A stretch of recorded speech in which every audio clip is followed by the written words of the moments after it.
Okay, so this lesson is about segment relationships in circles. I just want to review real quick some of the segments we've already learned about, segments and lines. So the first one is, just remember our basic radius goes from the center of the circle to a point on the circle. We have our diameter, which stretches between 2 points on the circle, and it goes through the center. We also have a chord, so that's this very similar to a diameter, going from 2 points on the circle, but it doesn't go through the center. And then we've got these two, one other line that we've learned about. This is the last one you learned about, which is a tangent line. So remember, it's a line, so it's going to go on forever. And it only touches the circle in 1 point. Okay, and today's is another line, really, that we're going to talk about. And it looks kind of like it's like if you put a chord and a tangent together. All right, so if we put a chord and a tangent together, we would get this line that goes through the circle. So it continues like a tangent, except it's going to go through the circle like a chord, not necessarily through the center, though it could. And this is called a secant line. All right, so you want to make sure that you know all of those terms and the difference between those different segments or lines before we move on. This lesson has 3 theorems today, but 2 of them your book says are 2 different ones, and really I think it's the same. So in all reality, I think today is just 2 big theorems that you need to know. All right, so this first one is called the secant theorem, and what we're going to be talking about then, kind of is implied, is what happens when we get 2 secants that intersect each other in a circle. So I'm trying to draw these, well, those look very congruent to one each other. I'm trying to draw these pretty different from one another, if that's possible. All right, there we go. And there's a relationship with segment lengths when these 2 intersect. So I'm going to call this secant AB and CD that intersect in point E.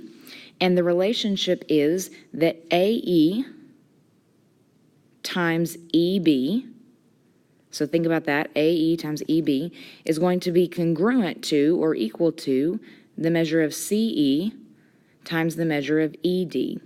And to me, the quickest way that I can remember that is just that if 2 segments intersect inside of a circle, and you can write that down if you need to remember that it's just part times part equals part times part. All right, so if 2 segments intersect inside of a circle, part times part. That's how I'm going to refer to that tomorrow. Okay, so this set of theorems, I guess technically there are 3. One of them we've already learned, but I think all of these, to me, are honestly all the same thing. On this slide, the T's stand for tangents and the S stand for secants. All right, so here on the previous theorem, we talked about segments that intersect inside the circle.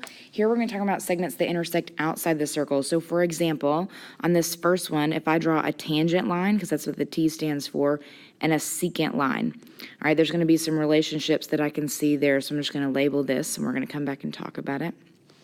On the second one, we're talking about secant. So remember, secants are like chords, except they go through the circle. All right, so those are going to be my secant lines, A, B, C, and D. And then tangent. This is the one that we kind of talked about the other day, if we have 2 tangents that intersect outside the circle. All right, and if I label that A, B, and C. Oh, and I guess I need another letter here, A, B, C, D, E. So I'm sorry, the letters are a little out of order. But on this, all of these, I think, are the same pattern, and that is that outside times whole times the whole thing equals outside times the whole thing. Now, if you think about it like that, it makes all of these the same theorem. So let me explain what I mean here then. On this first one, outside times the whole thing. So if I'm looking at this segment AB, I'll actually start with the easy one, this secant down here. Outside is AC times the whole thing, which is AD. Now that is equal on that tangent line to outside. Well, think about what part of that tangent line is outside the circle. Well, that's AB, that's like the whole thing. And then the whole thing is AB. So that is this same outside times the whole, outside times the whole. All right, let's look at the secant example. Outside, EA times the whole thing, E to B, equals outside, E to C, times the whole thing, E to D. All right, same pattern there. Outside times whole equals outside times whole. Last one, this one we learned the other day, and this is kind of excessive, but outside times the whole is AB times AB equals AC times AC.